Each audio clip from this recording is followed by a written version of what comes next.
All right. Thank you so much for being here today. So welcome to the first panel of the second day of the Converging Horizons Symposium. This is the panel Border as Practice, which is where we'll explore the nexus between architectural education and the evolving role of architectural practice in the border region. So we'll explore how designers, architects, and planners address border-specific challenges through design and planning strategies. So we are so fortunate to be joined by four impressive young practices from both sides of the border. And how we're going to run it today is we're going to start, and we've asked them to give lightning round presentations, 10 minutes each, just to introduce all of you to their work, design philosophy, and design process a little bit. And that's mostly so that if you are not familiar with their work, you'll now become familiar with it. It'll set the stage for a discussion that we'll have in the second half. And all of this is intended to also have lots of time at the end for question and answers, especially from the students. This is an opportunity to ask four founders of emerging practices about their work and make connections, and that's what we're here for. So we are going to first be joined by, I'm going to set this up. Let me get this going.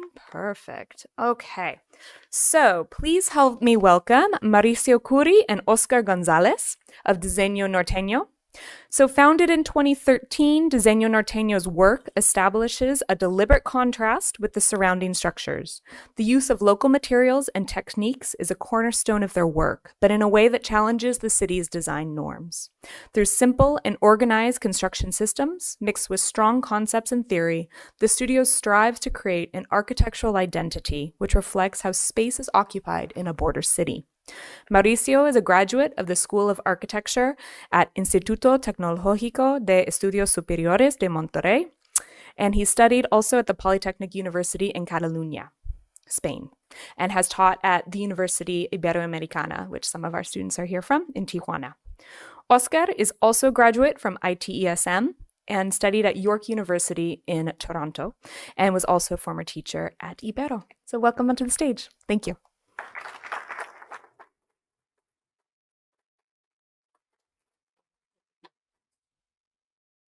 Hi everyone, I'm Oscar and Mauricio. We get a little nervous speaking in public, so bear with us. I apologize in advance. So when we first opened our office like 12 years ago, almost 13, we knew we had a challenge, and that was that no one was going to pay for our services in Tijuana.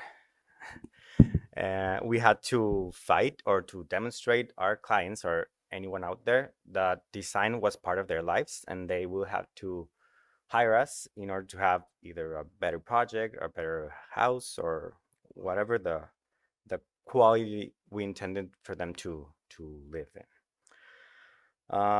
Our first projects were really small. The scale was from small to big in all these 12 years. We started with retail interiors and small restaurants, but then we noticed that we had to find our own clients, and we had to look for people who either had land or they were or money exactly, and wanted to invest, and we had to put them together. Probably not everything that we were taught in school, but we had to do other parts that we were taught and be involved in all the process of a project, not only the design. That the design part was going to be justified or would show the client the benefits of our work if we show them a good result, or in this case, a good profit margin.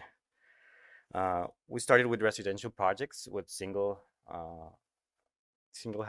family housing, with small houses, and then with two houses, and with duplex and triplex, and then multifamily with small scale. And then we've evolved in all these years. We don't think that we have like a certain topology that we emphasize or we focus, but we see every project as a new challenge. Every challenge is different in the context and the site, the land, and the client is also a challenge. But we see that every project should have a strict line of design or a concept, and that's where we intervene. We think that every new challenge that we accept is gonna make us better, and we will be growing in a evolving city that is Tijuana. We faced different scales, as we can see here. Some are built, some are in project, but we also noticed that where we could expose more our strong or be more bold is in restaurants or in retail, where we could have we could be more creative and we could share our ideas or be stronger rather than in housing or residential projects. Where we also got to meet several chefs, so the design process was really enriching, and ideas came from different parts, not just from what we had studied before. But as Mauricio said, we've worked with several scales, but there's always a backbone behind our work, our body of work. So how we say it in Tijuana is no diseñamos edificios, construimos experiencias espaciales, which means we don't design buildings, we build experiences. So what we mean with this is that design is a given, but what else do we have? We care more about not the facades that Mauricio was showing before, but for example, in a single family house, how do you get to your house? What's the feeling when you get home after work? That we're interested in making people excited about being in their house. What happens before you get to your own door? What happens when you open your door? Once you're inside your house, what receives you? Is it the same space at 8 a.m. or is it changes at 4 p.m.? Will it be the same in winter than it will in summer? I think we'll discuss these further in the discussion, but materials in TJ are not as easy or reliable on. So our work depends more on light, on spaces. We design, our design process is based more in section planes. We do a lot of floor plans, but I think working in TJ and its topography has forced us to work in section plane.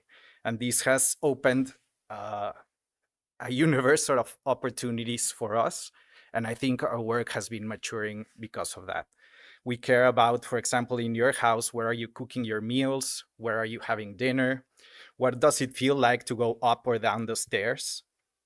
Is it the same for a big house as it is for a small house, or for an expensive house, for a cheap house? I mean, our work is not about finishes and materials, it's about the experience.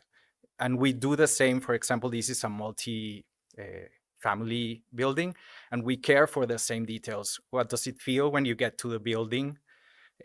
What does it feel to go up and down the stairs? We look forward for people to choosing going up, down the stairs rather than taking the elevator.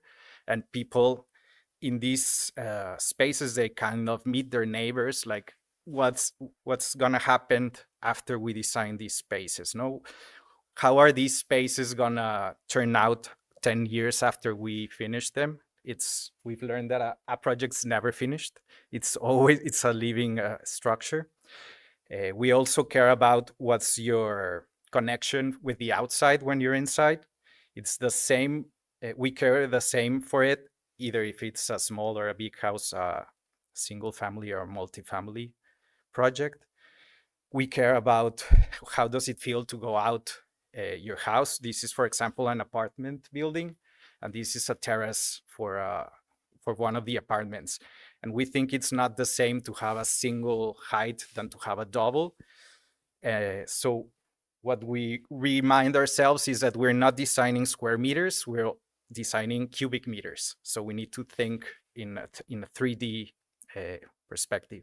And we care about the same things in these retail and gastronomic projects. How are you coming inside a restaurant? How are you sharing with people that are in the restaurant? is it the same to go to have lunch as it is to have dinner at the same restaurant? Uh, is it only for food, or people actually use these spaces for other stuff? Uh, is it, are you inside or are you outside? Are you in a really small space or are you in a big space? So we try to, or pride on using pretty basic or cheap materials, but trying to make it look like $1,000,000. We even care about what's your bathroom experience like. And we really like this picture because at the end, we like to remind ourselves that there's a lot of troubled policies, budgets, things you need to struggle with when you're doing a project. But at the end, we like to remind ourselves why we're doing it. And it's because of comfort. It's like, this is primal instinct. Are you feeling comfortable in the space you are? Are you receiving enough light? Are you receiving ventilation, warmth? So I think this picture sums up the way we think in our office. Thank you.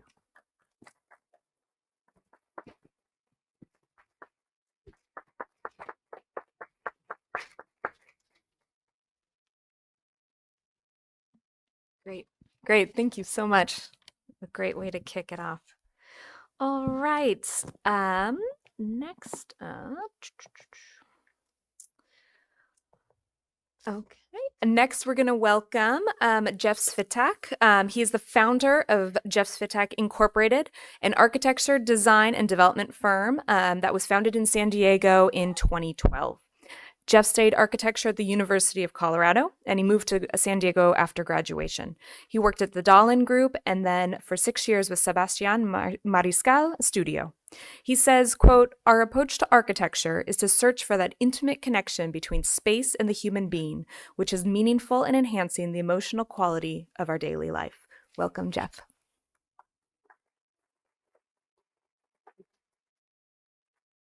Thank you, Megan. Thank you, everyone, for coming today. Yeah, so Jeff Svitek Inc. is the name of our practice. It started with me as a sole practitioner, sort of hence the name.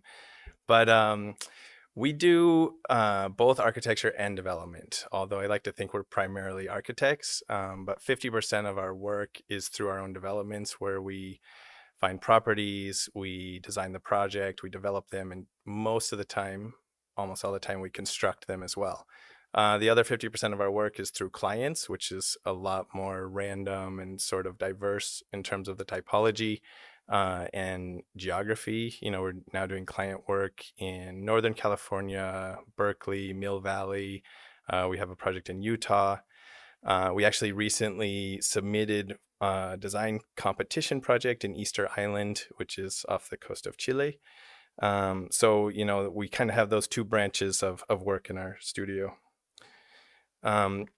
This yellow dot is where we're located in sort of this greater geographical area of San Diego-Tijuana. As you can see, maybe this is the border. Sorry, here. This is the border right here. So you can see, you know, we're in South Park. I live in North Park. I actually traverse this little canyon right here every day. So my house is right here on this side of the canyon. My office is on this side of the canyon. That's Balboa Park. But what you can see here is just, you know, we're so close to the border of Tijuana that it really infiltrates not only our work, but our life. My wife grew up in Tijuana. So we have, you know, family that lives in Tijuana. We friends that live in Tijuana. We go down there. My dentist is in Tijuana.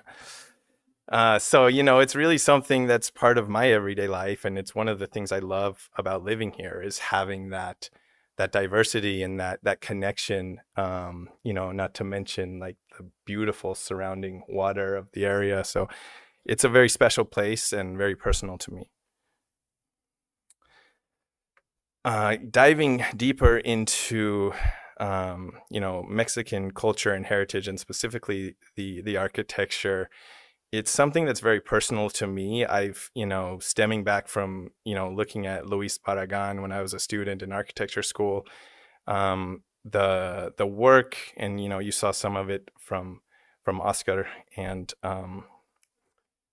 Mauricio.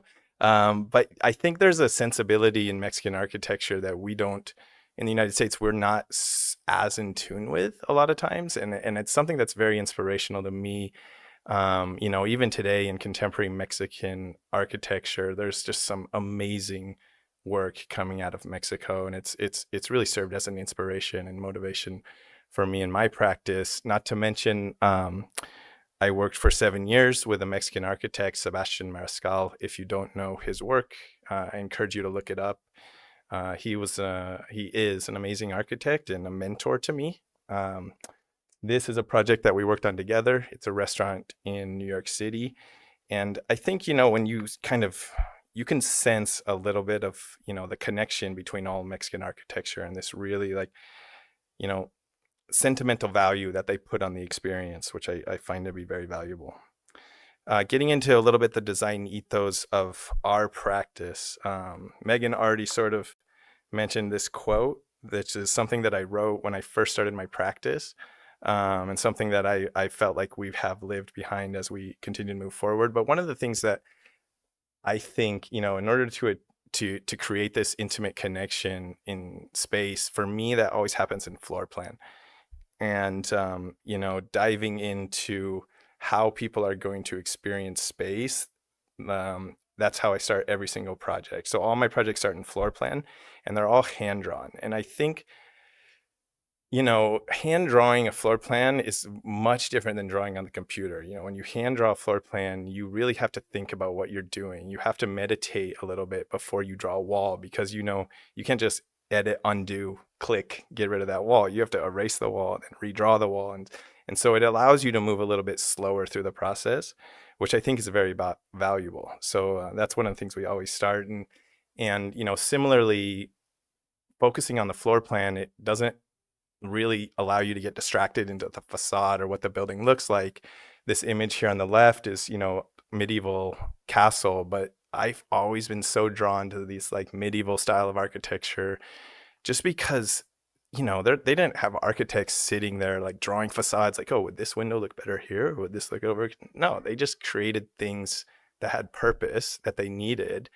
And the beauty came from just that practicality and that purpose of those buildings and those spaces.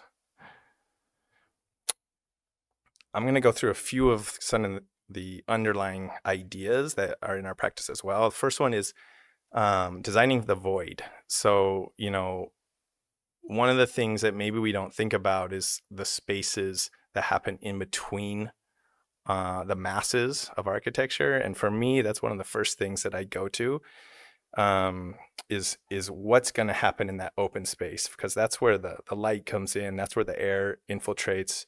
This project that you're seeing here, where you see this massing diagram, this was actually the first project I did as in my practice.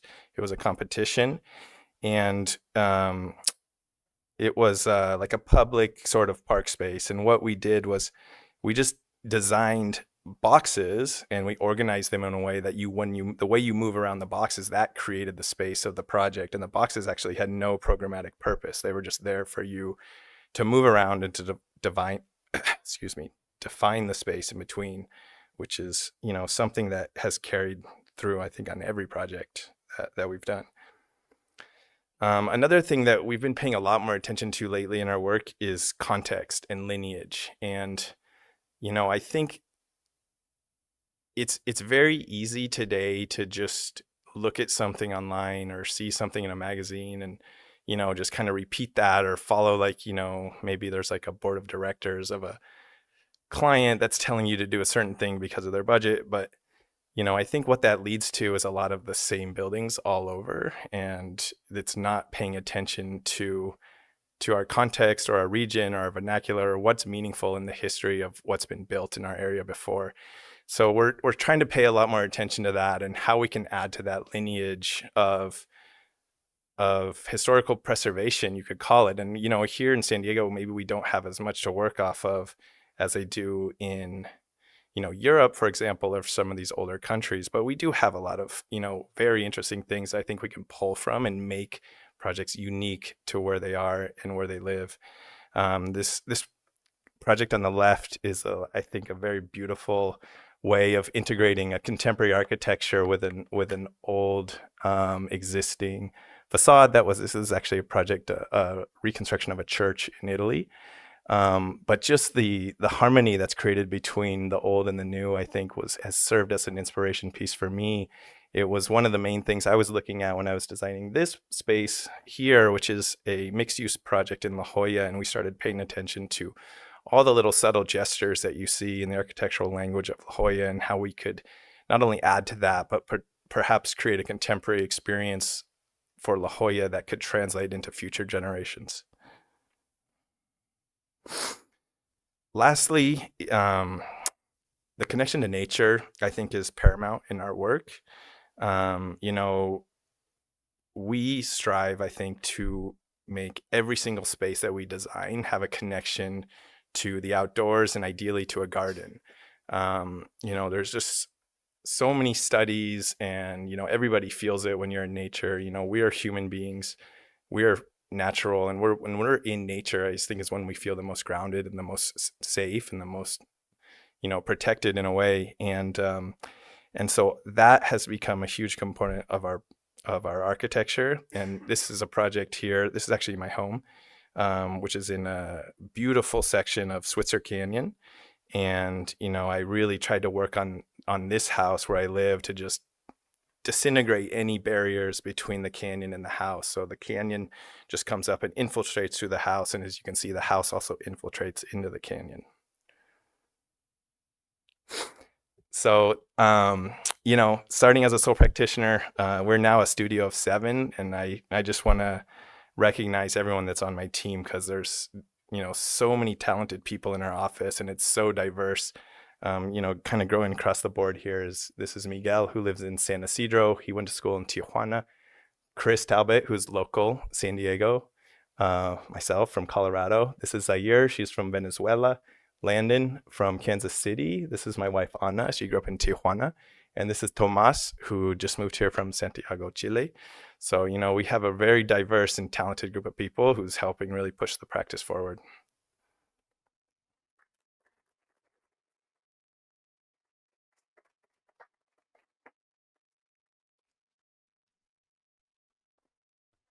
Great. Thank you so much, Jeff. All right.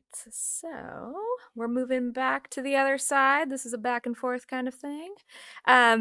So we'd love to welcome our next presenter, Alfonso Medina.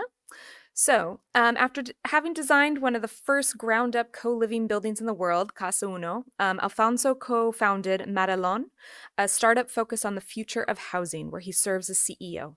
He's also chairman and CEO of Ikigai Holdings, I hope I got that right, a real estate holding company that encompasses development, construction, and architecture in Mexico City and Tijuana. In 2005, he established Taller 38, focused on real estate development and construction. And in 2009, he established T38 Studio, an architecture, design, and research office based in New York City and Tijuana. Alfonso is a graduate of ITESM, and he also studied at the Polytechnic University of Catalunya. So welcome, Alfonso.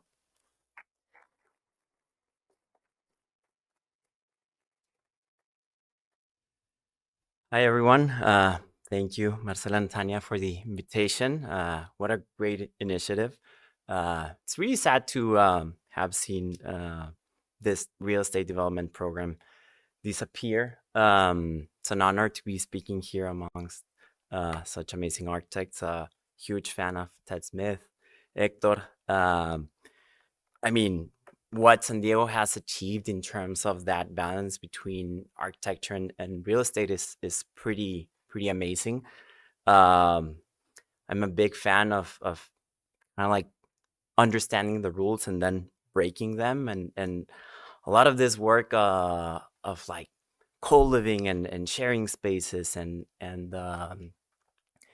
smaller living that was done here in San Diego years ago, I really do think is the future of sustainable housing. Because in the end, for me, sustainability is much more about quality of life in terms of actually being able to afford to live in a city. Our work really really focuses on that. And I love this idea of ikigai. That's why I named the company like that. And that's kind of like our mission, just being able to make cities more affordable for younger people. I'm gonna jump through the slides a bit fast. I don't speak a lot about architecture because for me it's kind of like just a small part and a tool that we use in order to achieve our mission and do our work. It's a very important part of it, but I really spent a lot of my time more on the construction and development side of the practice. That on the left upper hand corner, that was one of the first houses I designed and built. There's this little kind of like a storage container. That was my first office. And I started building before graduating. I dropped out of school because I wasn't that, after coming back from Barcelona and seeing all this like beautiful, beautiful architecture and the way that Europeans lived, again, quality of life, coming back to Monterrey where you had to drive everywhere, you had to, I don't know, like, I was kind of very disappointed with school and architecture, so I dropped out and started building. And I loved it. I loved being on site. And my work really became about people, both the people that help us build all of these spaces and the people that inhabit the spaces. This is right now some of our recent work in New York, Denver, LA, Tijuana, and Mexico City. Started out by doing houses. It was mostly spec housing. I would like buy some sites, and actually for this sites I didn't even have the money, so I kind of like negotiated some contracts with the landowners, pre-sold some of those houses, and then went on and built them. But they're special because, like, for example, this house was bought by my business partner in Mexico City. One of the houses in the other slide was bought by one of my business partners in Tijuana. So my work is really about establishing this connections with people. This is one of the ground up buildings that we designed in Tijuana. That's a co-living building. And we're really trying to figure out how can we make neighborhoods, unfortunately, more diverse in a way, because in the end, Tijuana right now has this like amazing real estate boom, but most developers are kind of like building the same product, building the same apartments, very high end, very expensive, and there's no places for young people to live. So we designed this building in which people could rent a small space starting from like $350. And it was really amazing to see how the community flourished, because the building was finished right before the pandemic. When the pandemic hit and young people didn't want to be at their parents' place, they all moved here, and it became like a party central for like over a year. Like neighbors were really pissed, but people were living a good quality of pandemic, I guess. This is actually the next house that we built for my business partner in Mexico City. And while I was building in Tijuana, because I never stopped, but I never really lived there. I lived in New York for 10 years. And when I got divorced, I actually thought it was a great opportunity to really, because I would see it, right? You would be in New York and you would see how unaffordable it was. You would see how it was impossible for any young person to be able to afford housing there. I lived out of a suitcase for about 3 years, just moving around from different hotels, co-livings, Airbnbs. And it was really insane to see that for some people to be able to pay rent, they would need to rent out their bed for a couple of days a week. And so we launched this startup really focused on how could we connect new technologies, all this like data gathering that we now could get to map out the city, find development sites, and then through a managed marketplace, connect developers to new construction technologies that could both accelerate and lower the cost of housing. We have a patent pending on this. this platform, and it was all about like just doing one single product, obviously a different product for a different city. This is actually in Denver. And then just connecting that to different factories. Along that, in order to convince developers to actually use this platform and use these modules, we started doing some adaptive reuse buildings in New York. This is the first one. There's now 100 keys open throughout Brooklyn and Manhattan. All of this beautiful interiors were designed by my wife here. And it's amazing because we got to live in these places. We got to see how people enjoyed them, and how their life really changed by just making housing that was well designed and way more affordable. And then, I mean, the work in Tijuana right now, after doing this multifamily co-living micro studio products in New York, really focused on doing multifamily in Tijuana. And multifamily in Mexico is something that doesn't really exist because there's no way to finance it. I mean, interest rates are 15%, so completely unsustainable to think how you could do that. So we spent about 2 years really trying to understand and create the legal framework and the fiscal framework, and also the investment network to be able to start doing multifamily in Tijuana. Just going to jump through a couple of our condo buildings. All of this were basically land that we acquired, built and sold condos there, some that are in process right now. What we're doing in Mexico City, beautiful project that I would never ever do again. Trying to restore this beautiful property takes way much more patience than I actually have, but I'm sure the result will be worth it. And then Francis, which is something I really, really love. I spent years trying to figure out how to create workforce housing in the US without ever understanding that one solution would be to have it in Tijuana. And this is unfortunately what's happening right now. Tijuana has really, really changed since the pandemic in terms of nearshoring, medical tourism, but one of the main things is this, the housing shortage in San Diego.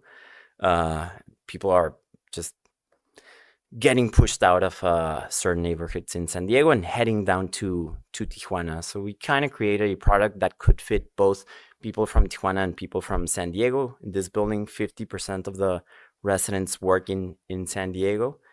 And again, it's something that I really enjoy. All the time I'm in Tijuana, I'm in this building.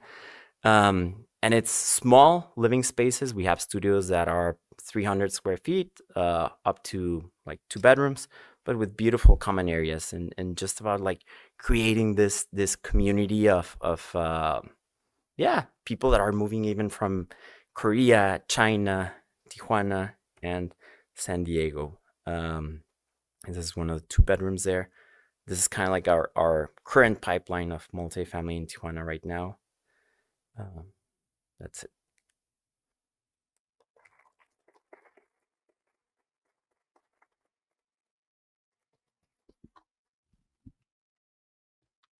Great. Thank you so much, Alfonso. All right. And last but certainly not least, my former colleague at Woodbury and friend, David Pearson from Palo Architects. So David Pearson, AIA, co-founded Palo in 2017 with Michaela Spielman Pearson, specializing in infill housing solutions. David is active in shaping housing policy, especially in San Diego, through his involvement with the Urban Land Institute and Circulate San Diego, while also contributing to academia at schools locally and further afield.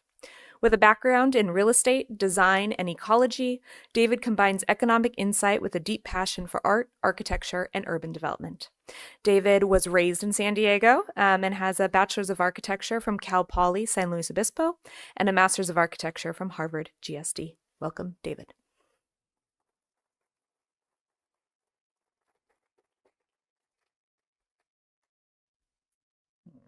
Thank you, Megan.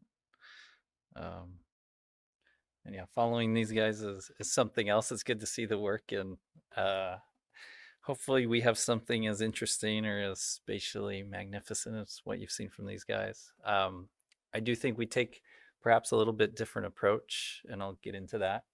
But first, this is a view from our office space in Golden Hill. So we're located in the Carpenters Union building on Broadway in Golden Hill. It's the old San Diego Readers building. It's historically designated, but it's a really inspirational space. You get the skyline, you get that golden hour of Golden Hill. We are an office of 20 people, primarily architects, but also some landscape architects and others that are in property development. 15 of us are here in San Diego, and the rest are from London to the Philippines. As Megan said, the practice was founded by my wife, Michaela, and I. Sorry she's not here today. She's a very important voice to this whole conversation. But as I've expressed before, she's quite the introvert, so you'll struggle to get her to speak publicly. But please know that my voice here is heavily influenced by her as well. So in coming out of the pandemic, we saw that there was simply such a shortage in what you might call generic buildings, missing middle buildings, background buildings, things like that. And so we decided we wanted to become more than an architecture and design company, much like people before us who have spoken already, and kind of understand and control more of the supply chain. So we started with this. We labeled a very simple mission in late 2020, which is we wanted to elevate the generic. We just wanted to look at generic buildings that are background buildings and say, how can we make them just 10% better with just applying a little more design and creative sense? What that meant is we didn't have the control of being the owner nor of having high budgets. So this is pretty much all product that you would call workforce housing. It might be Class B at best. It's often housing that is placed in the leftover space of existing multifamily properties on parking lots or between buildings. So as an example here, this is 12 units in University Heights behind a single family craftsman home. A lot of our work deals with existing and new. That's a strong part of what we do, and it also is kind of grounded in the landscape and ecological mission as well. So these slides were not put together. Sorry, I didn't put a presentation together because we were hosting or sponsoring the 1% for the Planet Summit last week, which if anybody got to it, or if you didn't, just check it out. It's a really good organization. So sorry for that. So the presentation's a little all over the place. I apologize. Right here is a couple of duplexes, just simple stacked duplexes next to 43 units that we renovated, as well as created 3 more units from existing junk space, such as carports and laundry rooms. So we took a 43 unit property, found a little sliver, finagled the building code to show that the uppers that be at DSD that we could do a 0-foot commercial lot line setback on a street side yard setback in Rancho Penasquitos. Neighbors don't like that up there in PQ. A lot of the work that we also do is landscape. That is at the core of what we do. Michaela, my wife, is both a licensed architect and licensed landscape architect. So from the beginning of when we founded the practice, we kind of thought of it as like palo, meaning stick. Palo means stick in Spanish. It also means stick in many Latin-based languages, or there's variations of palo, pali, things like that in Italian. But we thought of like, we're in Southern California. Most of construction is light frame wood construction. We build with sticks and we're going to plant with sticks. Architecture, light frame wood construction. Landscape, we plant with sticks. Real simple. So we do a lot of landscape projects as well. Usually we are doing both the architecture and the landscape, but sometimes we're just the landscape architect, and that gives us a chance to see what other architects are doing around town, and that's a really valuable thing. So in here, this is just the renovation of a courtyard of an existing 18-unit, 2-story old building that nobody would pay much attention to up in Oceanside. But we did some fun things to it, like put just a simple outdoor shower for the surfers. We converted all of the garages into units and then gave a refresh to the units. This is a little leftover lot over in southeastern San Diego. I think one of the only new construction homes in southeastern San Diego, or Shelltown, in like over a decade. 2,000 square foot lot that we figured out through some more finagling at the city that we could reduce the setbacks using promise zone incentives to produce a little 1,200 square foot building with a detached garage. And then within this tight space, how can we create a little slip between the single car garage and the sliding glass door you see there to the kitchen, so that this indoor outdoor, even a very tight footprint, could have some more use. When we're not doing workforce housing, which again is what we mostly do, we do some special projects. So special projects would be projects that come to us from clients that just seem extraordinary. So for example, this is a home in North Park under construction now, for a young woman who's been paralyzed since she was in a car accident when she was 18 months old. She is a proud activist in what you might call the cripple living movement. And anyway, she's awesome, and we'll be sharing more images of the house as we go. But we also do what we call special projects, and that's what kind of gets us back to the creative side of architecture, because too often we're just thinking in systems. Some examples of new construction work would include more light frame wood construction buildings, working within tight zoning criteria, 30-foot height limits, and wood frame construction, such as this. Here's an example of what is 45 units on the left, existing, that's getting a refresh, where we're going to add 15 units to it through the use of junk space and just making existing units more efficient. And then on the right is 9 new units that are detached, and they're going to occupy what is parking. This one's topped out just recently. This is where I probably could have started and made it clearer for the presentation, so sorry. But what we do is a little more systematic in that we look at any piece of property and we see what is the existing value on site, and that's through inspiration of site naturally, but also just what is the economic value on site. So sometimes it's you have an existing, so all the stuff in gray would be existing and the blue is new. So we'll go through different iterations with the client, because we're mostly working for-profit developer clients, where bottom line is the only objective, unfortunately. But we'll work with the gray, see what we can do to make it better, bring it into the 21st century, because a lot of housing product is just so old and obsolete. And then we'll add to it in whatever way we can, mostly in the junk space. We might split the units simply by taking old, inefficient floor plans designed in the 70s and making them more open. So you might take old 1-bed and turn it into a 2-bed that meets today's product standards, all within the existing footprint. You might keep what's in front and then add in the back and do a kind of like backyard building, or a little, I don't know, stealth tower or something. We've also done where we add a story and then we build in the front and the back in North Park. This is on Georgia Street. And then this one, we might have an opportunity where the parcel to the left, it makes sense to demo the existing structures, whereas the parcel to the right, we renovated all those bungalows and cottages and then created something that's more compatible between existing and new. And this here is my last slide, but it's an example of a special project, just special client who was an artist up in Fallbrook. But I guess what I'd like to end on is simply that we like to think of architecture in a more systematic sense, and that stems from thinking of landscape and ecology and kind of zooming out and going between scales, and realizing that how can we achieve more impact in the world is like going higher up the supply chain and making things better there. But I think I'll end it there so we can have some questions.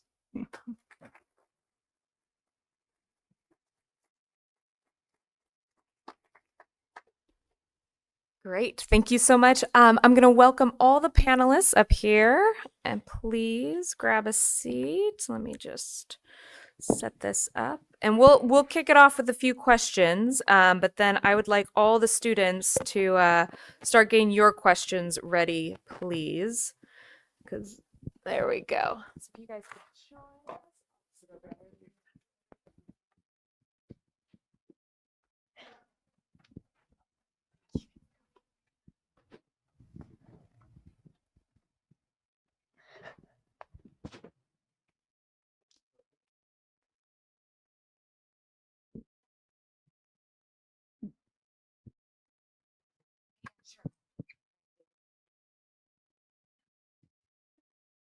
All right. Thank you so much.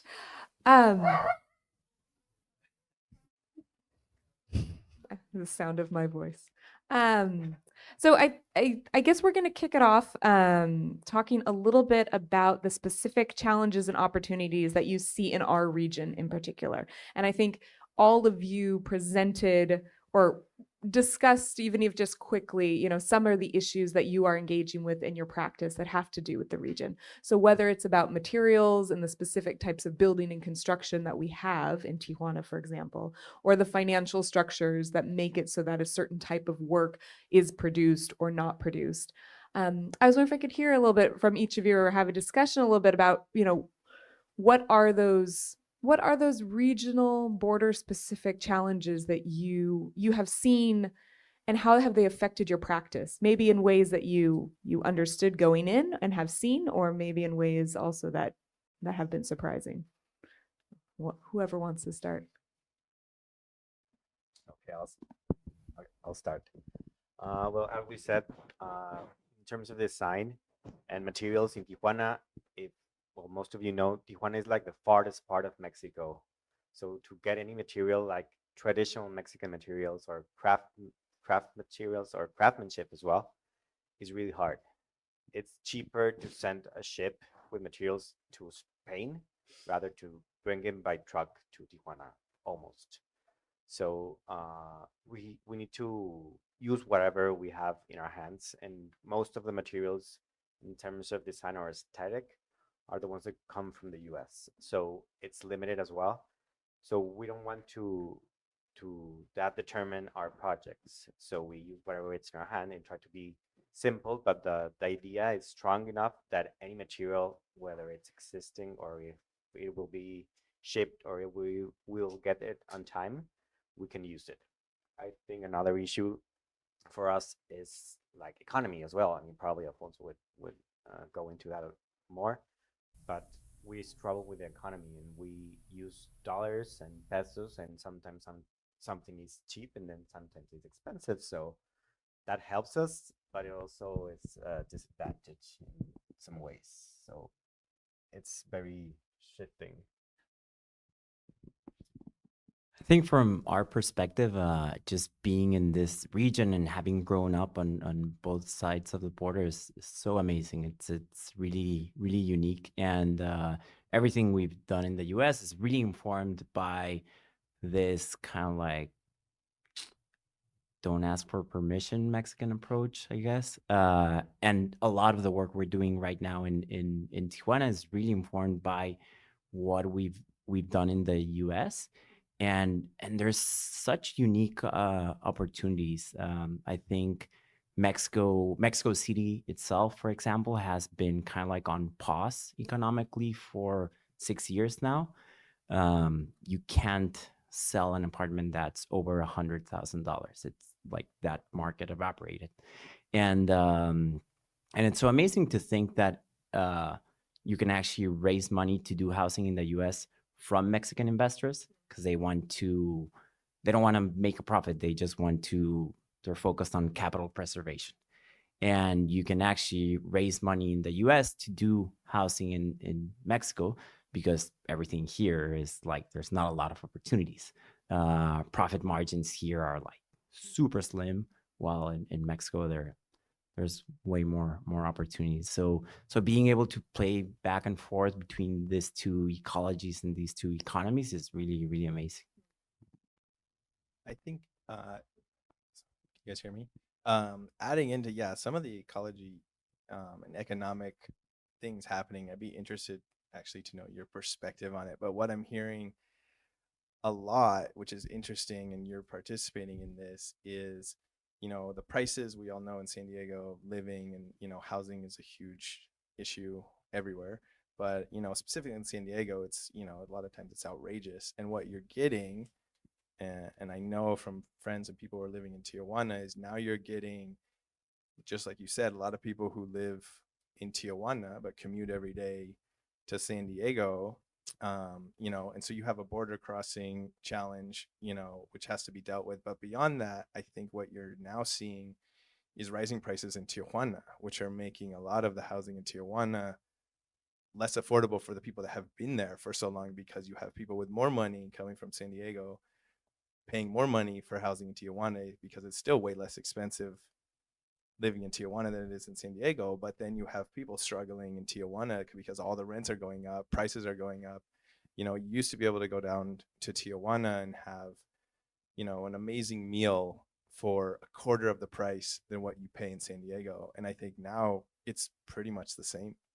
So I don't know where that's going to go, but I think it is causing a little bit of havoc on the affordability issue in Tijuana, even though it's relieving some of the issue here in San Diego. And I don't know. I mean, you guys are a little more in touch maybe with that, but I think interesting to know. Yeah, no, I think going out to dinner in Tijuana is absolutely insane. Sometimes more expensive than San Diego. I think Tijuana has seen this like vertical boom, and there's so much speculation going on because there was no supply for forever. So all of a sudden you have new supply, you have investors that are interested in them. And what happens in Mexico is that since multifamily doesn't exist, about 50% of condo units that are produced, investors will buy them and rent them out. So the problem is that developers are not really creative, right? Most developers just follow trends. Like whatever worked there, I'll just replicate here. So a lot of the housing that's being produced in Tijuana are like I don't know, 1,000, 1,200, 1,500 square foot apartments that in order for whomever bought it to make a return, they need to rent them out at $2,000.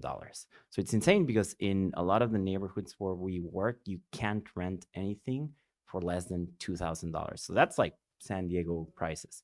And for us, like kind of like the way to really play around with it is we really work with it with like different typologies, different ways of structuring buildings. So for example, in some of the multifamily buildings we do, we'll invite investors to own a small percentage and not really care about like the operation side of it. But in other buildings, we'll sell them like small apartments where they can actually make a profit while keeping rents low.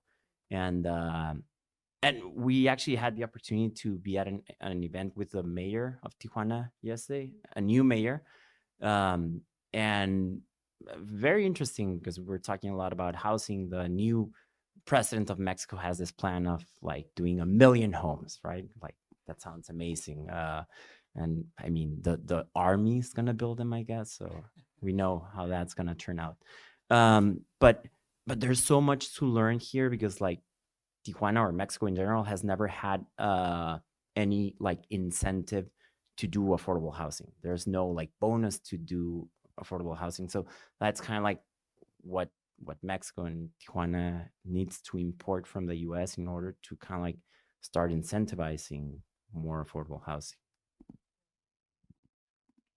Well, so that's interesting. I mean, so how then, I mean, just to piggyback on that, all of you have practices who are, you're all founded your own practice and you've been in practice for a while, but, for in architects' age, we're not even middle-aged yet, you practice forever, right? So where, given those like the context of what has been the case for architecture in the last like 5-10 years and how you're seeing the next 10 years, where do you see your practice evolving? Because Diseño Norteño, in terms of the work that you're doing that's non-housing, that there are, is it with the influx of capital, is there more opportunities for non-housing, and vice versa with this affordable housing coming online suddenly? Do you see that as something to grow into? And simultaneously in San Diego, just given the way our housing situation is going as well, where do you see practice moving in the next 5 years, maybe?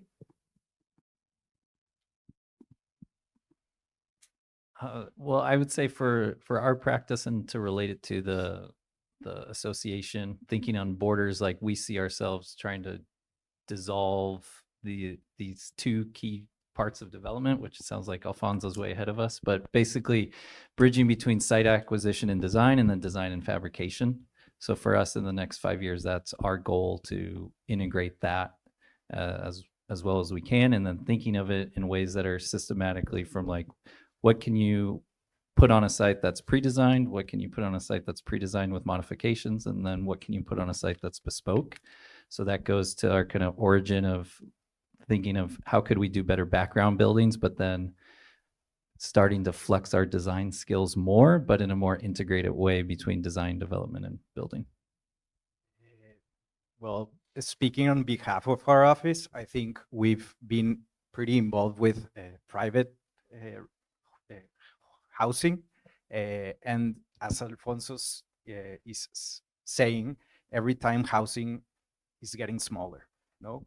And in our office, I think we're trying to now look for urban opportunities in our city. I think when houses start turning smaller, we still need to satisfy our needs. We still need outdoors. We still need restaurants or gathering points with friends.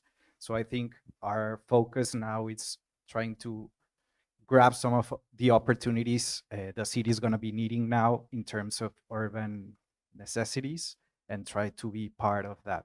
I think going back a little bit to the previous question, in difference to other Mexican cities, an opportunity we see as a border city is that since it's pretty young, it's only 130 years, there's no history and there's no built environment.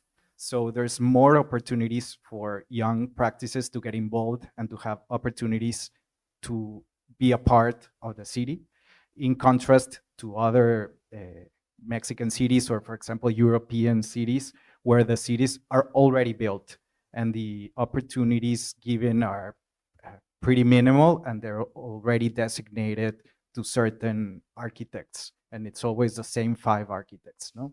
So I think a benefit from a young city is that young architects, we have a bigger chance of getting involved, and there's more opportunities of being part of the city. I mean, I can speak to a little bit, what's happening in San Diego and what we've been doing and experiencing and where we're going. And, specifically in regards to the development, I think in order to create an exceptional project or something that's really, maybe, I don't know, like a benchmark of living and where you're going, you really have to do everything yourself. And the red tape you have to get through to get a project built in the United States, specifically in California, is crazy. And it has to let up. Like, it's just making it way too challenging for us to do anything. And, I'm doing my first project with a general contractor right now. And it's more work for me to deal with all the bureaucracy around the general contractor and how they're managing the project than it is for me to just do it myself and build it myself. And like, Ted Smith is, lives on this, right? And I mean, this guy like started this thing, and Hector, and really, like, I think we just have to be doing it ourselves, and it's tough and it's very challenging, and like, but I've seen that is the way where you can have more control, you can create a successful project, you're not banging your head against a wall, you're not having all these sort of like legal nuances between you and a general contractor that's limiting what you're actually able to say and do and participate in. And I really think that's the way to go, and it's a challenge, but at the end, I think the reward is there. All right, so before we open it up to students, because we do want enough time for that, so everyone get your questions ready. This is the last question, so yeah, get ready. We do have to bring it back to education, since we are the Transborder Association of Architectural Education.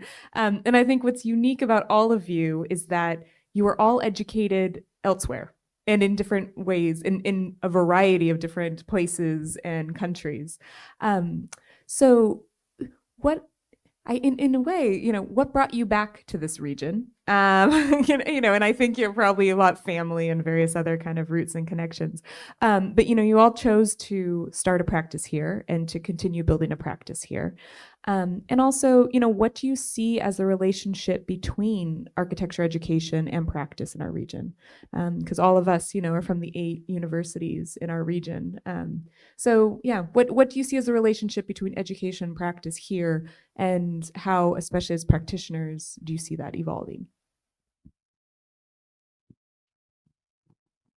First of all, well, I'm from Tijuana, and when I graduated university, I said I never wanted to come back to Tijuana. I wanted to eat the world and travel and live in a cosmopolitan city that would fill me with architecture. I came for a Christmas holiday, and then one time I got a call from Alfonso, and he invited me to collaborate with him, and I'm still here. So Oscar got also invited, so he's probably responsible for us as well being here. Actually, you never know where you're gonna end up in life, but I think at that time there weren't any actual or close references in architecture in Tijuana, at least. I think there was like a blank canvas for us to start, and I mean he was before us as well. Probably it was harder for him than to do it for us. And in terms of teaching in school, we've also taught in several schools in Tijuana, and I think responsibility is the main focus of new generations, or like interest. I think if you like what you do and you study and you do whatever you like, you can go as far as you want. But I think interest is kind of losing the part of the way in our profession. I think that some students are just going to trends and stuff and not going to the main purpose of architecture. I mean, I think I love what I do, even if it's not easy, but I think that's what wakes me up in the morning so I can keep going. And just to add to Mauricio's answer, I think we were taught wrongly between the relationship between education and practice. At least I did, and I think Mauricio, we were always taught that design and building were separate, that someone was in charge of designing and someone was in charge of building. But I think right now, or at least in our region, it's a necessity for the people who design to build as well. It's just taking on what Jeff is saying. I think, as he's correctly saying, 90% of the work we do at the office is not architecture. At the end, it's 10% of our time is architecture, and it's almost always after office hours. No, during work time, there's a lot of permits, policies, budgets. There's a lot of things that need to go, that need to wind in together for a project to be built. And I think school wrongly teaches us that architects are divas and that we only design, and we are, I guess we also are taught to look at architects as rock stars. I don't know. We are used to looking at textbooks where we see houses in a context that there's nothing around, there's green all around, and that's not real life, or at least that's not TJ. So I think that was a cultural shock after finishing school, to land everything we had learned at school and deconstruct these learnings and making them land in real life. I really think that education should be practiced, and that's why that like real estate program was so amazing. I did a master's at SciArc, probably like 5 years into my building career, and I would walk the hallways and be like, "What the fuck is this?" Like 10 times a day. Um, to be in a school where like most students have never opened an AutoCAD file or don't know how to like draw a floor plan was really, really crazy. And art is art. Like it's amazing, but it's not how you're gonna solve a housing problem. And I think that should be very, very clear. This is the first time I've lived here in 20 years. I just moved here like 2 months ago, and yeah, I'm excited because I'm starting an MBA next week. It's unfortunate that going to architecture school, like I never had a finance class. I never had an accounting class, and I'm kind of like stressed with like what we're building to like not have that experience. And whatever I've learned in from that like side of things has been through practice and through making mistakes. So I think education to be like way more varied in what we're taught is so important. Yeah, I mean, just the first part of your question, I think about living here. I just have I actually, and I was explaining this to you earlier, but I never really intended to stay in San Diego, and it just sort of it's actually a place that the longer I stay here, the more I love it. And I think, the connection to Mexico is also a part of that experience, but it's, you know, tying that into education. I think San Diego is an amazing home base, and I think it's surprising that there's actually not a state funded architecture program in San Diego, which is shocking to me. But travel for me in terms of education has been some of the most valuable experience that I've had. And touring through Europe or anywhere, and touring through these cities and these plazas, and just understanding how people live in other parts of the world, and then bringing that sentiment back to San Diego. I mean, San Diego is such an amazing home base, and I think that's another reason why I've stayed here. Is anywhere I go in the world, every time I come back to San Diego, I'm never like bummed to come back. I'm always like, it's nice, But yeah, I think that travel, I did a semester in Florence when I was in architecture school, and it completely changed the way I thought about architecture. And, just it was full culture shock in like a very good way. I'd never been to Europe before, and just being in those spaces and seeing those environments and seeing what like is possible in a built environment, that I had never seen anything like that in my life, and experiencing it firsthand, is, I think that's invaluable. So I think that exploration and travel and education is so underrated. So to your first question, for Michaela and I, returning to San Diego was partially family. We're both from California, but also it was kind of like a lifestyle and design business decision, in that knowing going to really a smaller city, we'd just be able to feel whatever impact we might make sooner in our careers. So, you can go to New York City and do a bunch of interior TIs and restaurants for 15 years, like Billy Chen and Todd Williams, who I love them as architects, but they did that for like over a decade. We just didn't want to do that. We wanted to be part of a built environment that was changing pretty rapidly in terms of densification, kind of looking or trying to toss aside the poor land use patterns we have out here in the West and try to make more livable, better cities. So for us, that was a key reason, kind of strategic in that sense.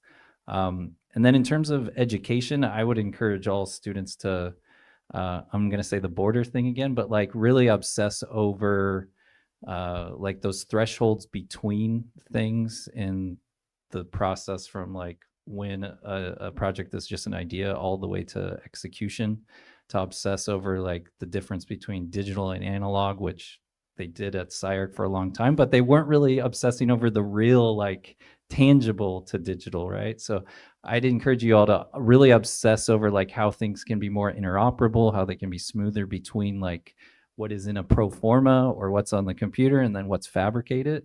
I think with the tools that we already see coming, it's only going to become easier to do that. So the better you can position yourself between those places at that nexus, the better you'll be as like a real architect designer, because a lot of the things that are like, you know, too focused now, they'll just be automated. So I think where we can really be prove ourselves like most impactful in the future, it's like standing right in the position between like a site is identified in the design, or between design and then, you know, design for manufacturing. Like that's where I think we'll be able to have the most impact. Great. Thank you all so much. All right. We've got a roving microphone. Hands up. Question answer. Yep. Right over there. Thanks. And feel free to ask the question in Spanish if you're more comfortable with that. Hi, just a question, like general question for all of you guys, or just a specific one. I'm an upbringing architect myself, and I'm in undergraduate studies. And basically, the question is like, if you guys could like go back to like your younger years, what would you guys do different before you guys started your architectural practices?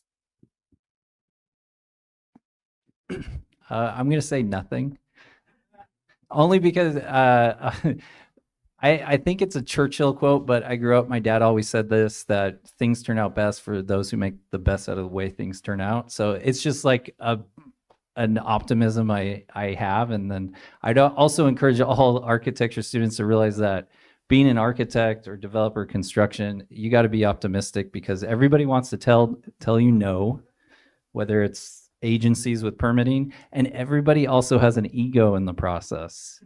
And we don't realize that often, but like the planning reviewer looking at your project, they have an ego and they want to put it into your project. The structural reviewer wants to put their ego into the project. The contractor does, everybody does. So I think understanding that early on will just help you be like, feel like you have more agency in the process perhaps. But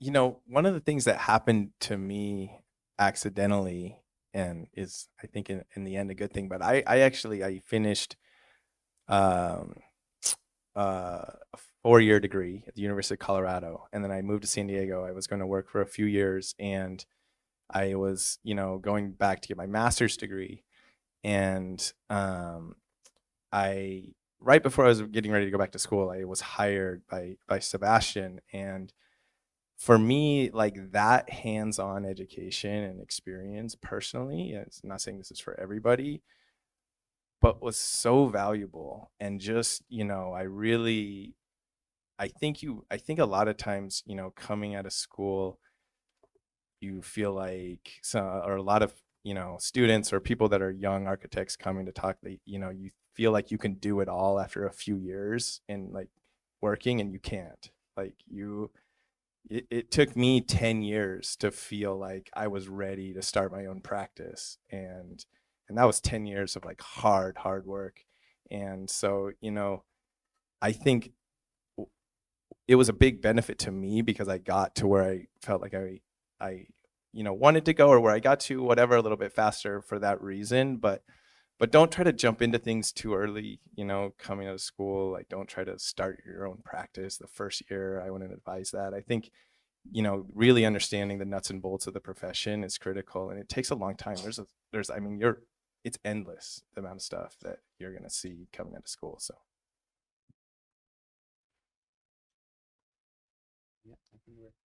All right. Other questions?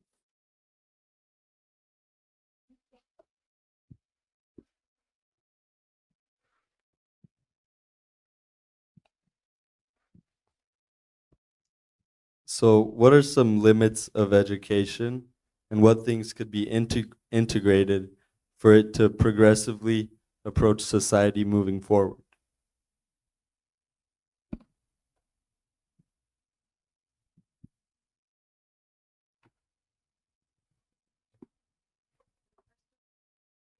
can you repeat the question? Yeah. So, what are the limits of education? The limits of education and what things to be integrated for for it to progressively approach society moving forward.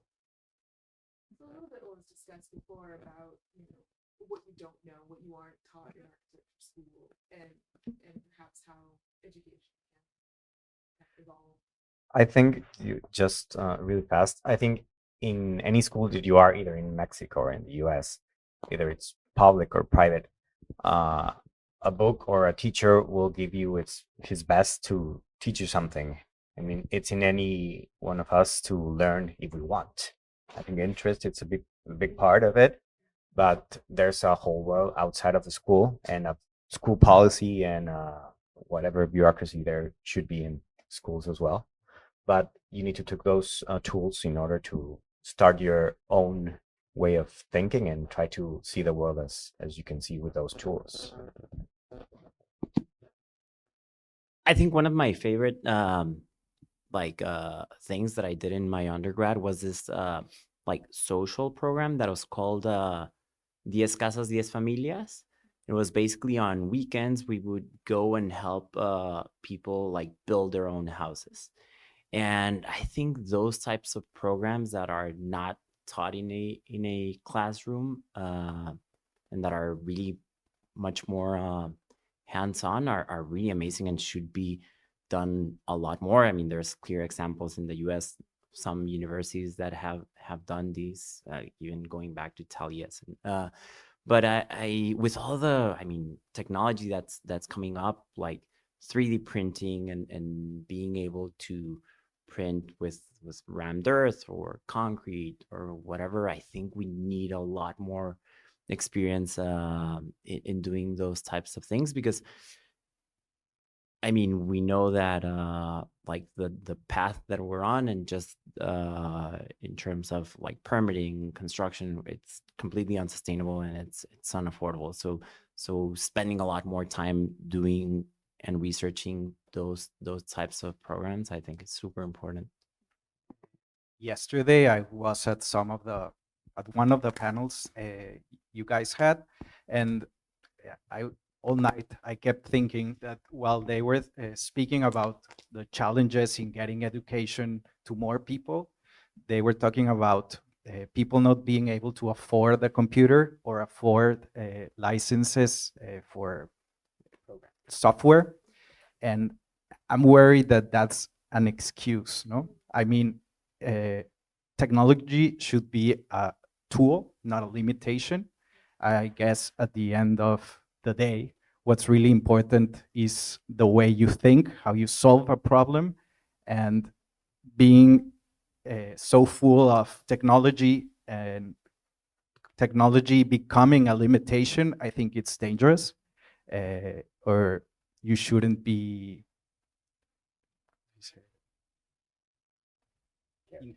intimidated. You shouldn't be intimidated by it. It should help you do better things that we have done without it. I think in the office we've never opened Rhino since 7 years ago, and we barely do renderings. It's more about the problem solving skills you have, no? One more question. Was there a question? Yeah, back right there? here. Thank Hi, you. this is a question for the Daniel and Jesvi talk. And I feel like both of you guys were talking about experience and the context. And I feel like for the Daniel, seeing what you guys do in your restaurants and retail spaces, and for Jeff, for example, one of your projects, Louisiana, I feel like what you guys do is a little bit elevates the context that you're in. So I'm wondering, with the I guess with the setbacks of for you guys material, or whether it be like American codes, how are you guys able to get your designs to where they're at, regardless of the limitations or setbacks that you may have, kind of within the context that we're around, right? Does that make sense? Yeah, totally. Yeah, I think it's like Louisiana was a project. A lot of it revolves around timing and where the market is, right? Louisiana is a project that was the right place at the right time. I could not build that project today and have it make sense financially, which is interesting. But it happened, I think those opportunities still exist, just maybe not in that specific case, but it's about identifying opportunities. And then, beyond that, it's really like, I had to take that project under my shoulders in terms of, doing all the construction, managing all the people on the job site, and, being there all day and 7 a.m. and calling the electrician and making sure he shows up, and, all of those things. And, I don't think that project's possible with a general contractor, to be totally honest. And so, it's really just about identifying the opportunities of a site, understanding, what's available to you in terms of, what you can achieve on that site. And then a lot of it is just like sort of naive fearlessness of just moving forward, and a lot of like sleepless nights of just kind of being like, oh my God, is this actually going to work out? And then one day it does work out, and then you're kind of just like, oh, okay, like it happened, and it just sort of happens like that. But you just have to keep pushing it. And as soon as you let your guard down, or like turn your back on it, or like kind of just try to like throw up your hands, like it's going to go away from you. So I think it's just about dedication and commitment, and being persistent with your vision and what you want to do.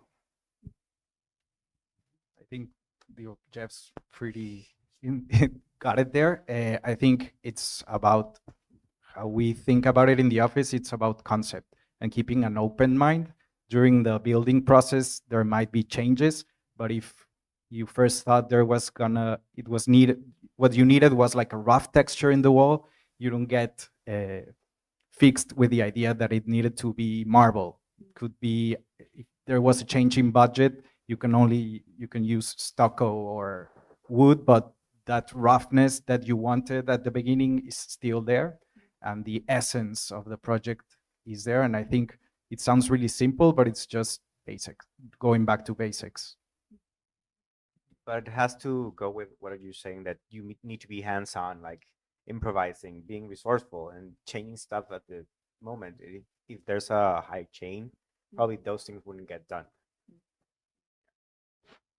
All right, let's do one more. Hello. I have two questions. They were triggered by one or two of you, but would encourage all of you to respond. The first one was a comment, and it kind of dovetails off of what this woman over here was asking, but Mauricio, you had comments on the difficulty of sourcing quality materials, and subsequently how this creates moments of creativity and improvisation. Let's see. And you made a comment about making cheap materials look like or feel like $1 million. Sorry, I'm also nervous in public speaking. I feel like I'm going to make an animal noise or something. So as much of the materials that humans have built with historically, they've been extractive. As architects, how much are you thinking, tinkering, innovating, or at least dreaming about material? And then the other question, if I can get through this nervousness, is, Jeff, you mentioned the political, the permitting, the bureaucratic pressures that sort of stop innovation or the efficiency of building projects. What does the letting up look like, and what's being done on that front? Can it only be changed by those who are practicing, and at what levels of government? If that makes sense. No, I mean, it's almost the kind of same question, but I think that we do need to have simple ideas. I think strong and simple is like the basic for everything. We're not inventing anything. I mean, everything's out there. We didn't discover any new materials. It's not our part. Probably in some years we'll have new materials. We do have new technologies to help us with a representation or something, but construction systems are the same in Mexico, like for years. We just try to use them and explode them in a different way, probably, and try to keep it simple. It's really, really less is more kind of context, but it's more complex. Yeah, exactly. It's more complex to keep it simple. Yeah, I think in our projects, like materiality typically comes later in the design process. Most of our projects are in very tight budgets, and we put a lot of effort and our resources into getting the spaces that we want and how we want them to feel in terms of volume, in terms of size, in terms of how you're going to move through them. And then by the time we get to the material, we're usually like, okay, what's the least expensive option that looks good, and a lot of these developments end up like that. And then from there, you go into an exploration of like, okay, well, we have this option, this option. Most of the time we're very limited of what we can pick from, especially here in the United States. I've never done a project in Mexico, and I would love to at some point. But it's pretty limiting because of the labor pool here, right? Like anything that requires labor is just gonna explode your budget. So, you have to I think like you have to pick one thing that you really want to push architecturally or innovatively, right? Like maybe it's the space, maybe it's the material, but you can't do 2 or 3 or 4 things because you're never going to make it, right? So you pick one thing. So ours is the architecture and the space, and we push that and we don't compromise on that. But then everything else we can make compromises on. We can say, okay, we can do a less expensive material or do this detail like in a more simple way, or like we can compromise, like we don't need super fancy cabinets. So those are the things that kind of you have to let go of and just go into like a more production mode and mindset on, but you stay strong to what you think holds the architecture together. Great. Well, thank you all so much. If we could give our panel another round of applause. Thank you. Fantastic. Really appreciate all of you guys being here. Fantastic. All right. Thank you.